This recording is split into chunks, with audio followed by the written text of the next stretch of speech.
So I wanted to show you guys this. I wasn't sure if it was going to work or not, but basically the victories of having left-handed drill bits. Sometimes you get lucky.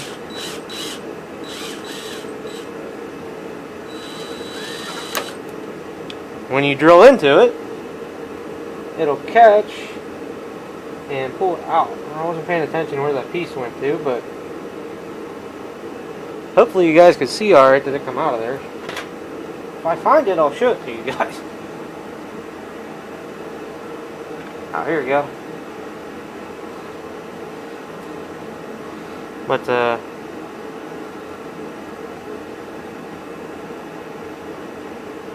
focus.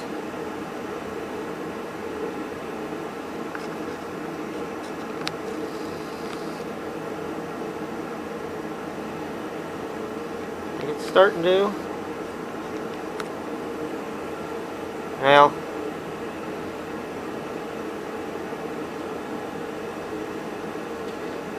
no, it's not gonna work there, but well, maybe you guys can kind of see it. But basically, left-handed bit went in and caught, and these threads were not these threads were not boogered up in this. It was because I over tightened it like a dumbass. So we are good now, and all I need is another 1/4-20 bolt. So, alright guys, till the next one. Okay, so guys, I'm back here at the 524, and I wanted to see about the pin location on these shifters. As you can see, they have holes drilled in them, and there's actually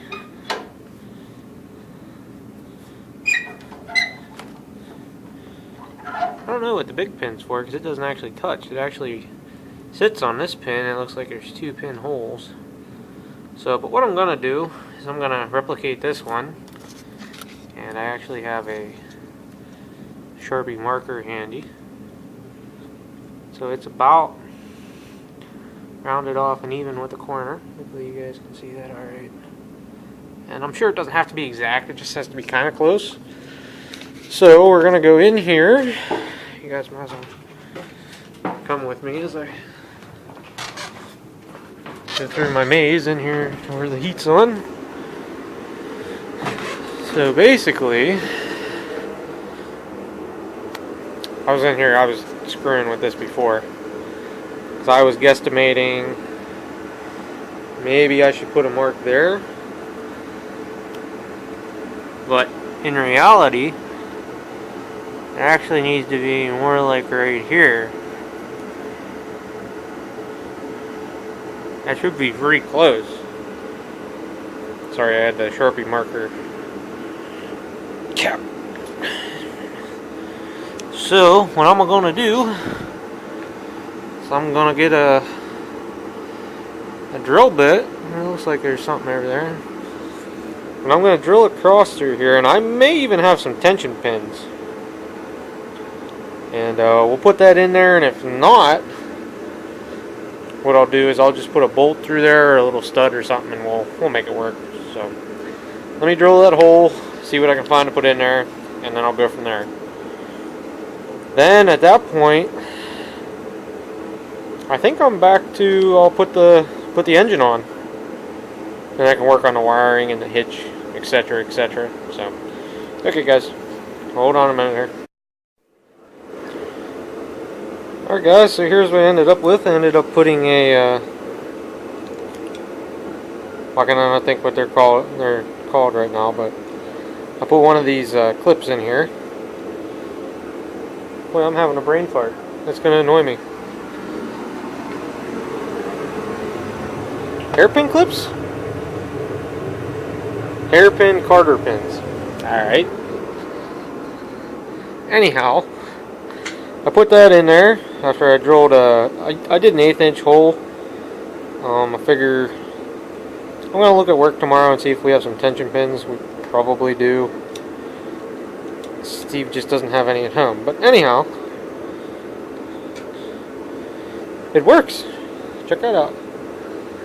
Angle's a little bit different from the other one, but I actually like the fact that it's It's not hard to get out. Now, if I have trouble with this, what I may end up doing is I could either slot the hole, because this is not going to fall out, or I could drill another hole right beside it, or one more up here, something like that, so it drops down a little bit further. But more or less I'm just going to have to experiment with that and see if that works. So got that done. So I guess it's motor putting on time, I think. Do I got anything else I have to do with the engine off? Not really that I'm aware of. And I think I can set this back, and I can set this engine on my jack, and then I think I can roll the engine in, and the top two bolts are already in there. What I'm going to do first is I'm going to get some oil, and I'm going to smear around in on the Planetary, because this hasn't been running oil in years as far as I know. So the Planetary and stuff, so I'll put a little bit of oil down in there, and then we'll go from there, guys.